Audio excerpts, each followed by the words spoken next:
Hello everyone and welcome. My name is Narain BD33103. In this video, I will explain a legal case involving check fraud committed by Wonbin and of how this affects two key people, Hyunbin, the drawer of the check, and Minho, the innocent receiver. We will look at this in two issues: whether Hyunbin is liable after Wonbin changed the check, and whether Minho, who retrieved the check, has a right to the liability. Issues: does changing the name of the payee on the check from Sedat Pasnen Berhad to Wonbin affect the validity of the check, and is Hyunbin, the drawer, still liable? Okay, according to Section 64(1) of the Bills of Exchange Act, any material alteration made to a check without the consent of all the liable parties make the check invalid, except against the person who made or authorized the change. So, if someone fraudulently alters a check, the drawer will not be responsible for it. So, what Wonbin did? Here's what happened. Wonbin, who had no authority to deal with checks, stole one of Hyunbin checks and used chemical to change the name of the payee from Sedat Pasnen Berhad to his own name. The change was very advanced and not visible to the naked eye. Since Hyunbin did not know about this and did not give consent, he is not liable for the altered check. This is supported by a case of Wilson and Leeson v. Pickering, 1946. In that case, a clerk altered a check and gave it to a third party. The court ruled that when the check is not negotiable, the third party doesn't get a better title than the fraudster and the drawer is not liable. So, in conclusion, the check is materially altered and therefore invalid. Hyunbin, the drawer, is not responsible for paying the amount. Issues 2. Rights of Minho as recipient. Issues: does Minho, who retrieved the check from Wonbin, have a legal right to the 10,000 even though the check was marked not negotiable? Alright, the rules is under Section 81 of the Bill of Exchange Act, if a check crossed with the words of not negotiable, it means that the receiver cannot have a better title than the person who transferred it. So, even if someone retrieved the check innocently, if the transferor got it by fraud, then the receiver also has no valid title. Minho did not know the check was altered. He retrieved the check from Wonbin in exchange for a television, but the check had originally been meant for Sedat Pasnen Berhad, not Wonbin. Wonbin had no right to the check, and since it was marked not negotiable, Minho gets no better title than him. That means Minho cannot legally keep the 10,000. Again, this case supported by Wilson and Leeson v. Pickering, the court held that even if recipients receive a check in good faith, they cannot claim the money if the check was obtained by fraud and not marked not negotiable. So, the conclusion is, Minho has no right to enjoy the proceeds of the check, since Wonbin title was defective. Minho title is also defective. Hyunbin can legally reclaim the 10,000. So let's summarize. Hyunbin is not liable because of the material alteration under Section 64(1) BEA. Minho has no legal right to the money because of Section 81 BEA and not negotiable clause. The fraud invalidated the check, and the law protects the drawer from such dishonesty. Thank you for listening, and I hope this clears up the legal responsibility in case of.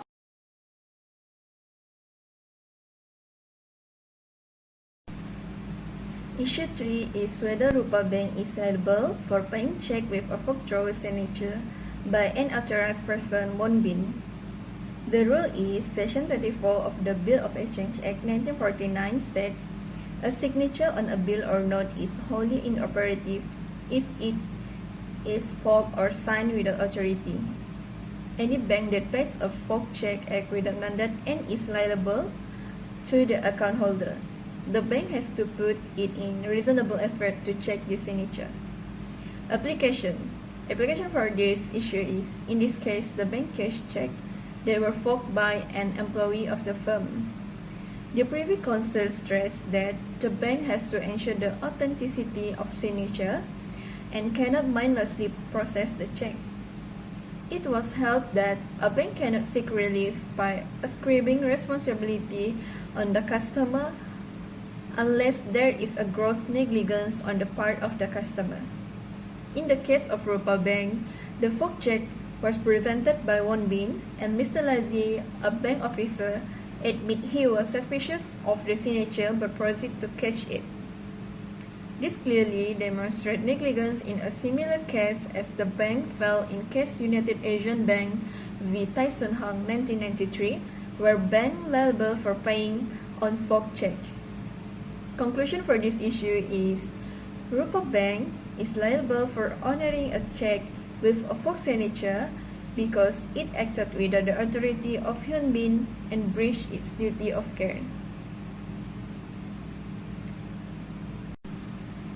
Issue 4 is the issue is whether Rupa Bank, the bank was liable for breaching the crossing stipulation of an account payee check by allowing Won Bin, an unauthorized person, to cash the check rather than ensuring it was deposited into the payee account. The rule is, according to Section 81 of the Bills of Exchange Act 1949, a bill or check that is crossed and marked account payee is not transferable, meaning the check must be paid into the account of the person named as payee. The bank has a duty which requires the bank to ensure that such a check is not encashed or transferred to a third party. The purpose of the account payee stipulation is aimed at providing the drawer with additional security and reducing potential fraud, theft, or negligence by unauthorized party. If the bank pays the check to anybody other than the person whose name appears as payee on the check, the bank may be liable for conversion and negligence. Application for this issue is, in this instance, a check across account payee was improperly paid to a party other than a payee. It was held that this is non-negotiable and therefore the bank should not have paid it to anyone other than the actual payee. The bank acted in the breach of its duty and was held liable. In the case of Hyun Bin, the second check was crossed account payee but was blank when stolen. Won Bin, the manager, fraudulently filled in his own name and forged Hyun Bin's signature before cashing the check at Rupa Bank. Rupa Bank paid the check despite identifying issue with the signature. Despite violating the provision of the non-negotiable mean non-transferable status of an account payee check under the provision of Section 81 and its duty to act in accordance with reasonable care. The behavior is directly comparable to the bank's conduct in Acrokerin Atlantic Mines Ltd vs. Economics Bank. The bank took no step to ensure that the check was credited to the named payee account and allowing the payment to go to a third party, resulting in loss and damage to the bank account holder, Hyun Bin.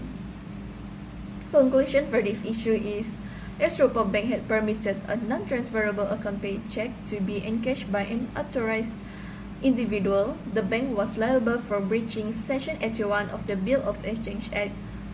The bank acted in negligence and, despite being subject to its statutory obligation, breached not only the legislation but also the account payee instruction protective purpose. Similar to the Acrokerin Atlantic Mines Ltd v. Economics Bank case, Rupa Bank negligence made the fraud possible and brought about the loss to the drawer.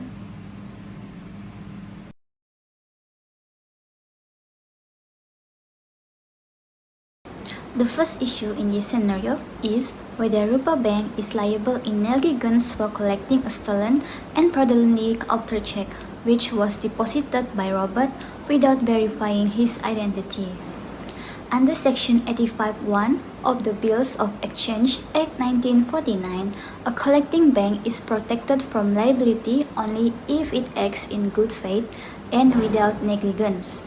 If the bank fails to carry out proper verification, especially in suspicious case, it lost this protection.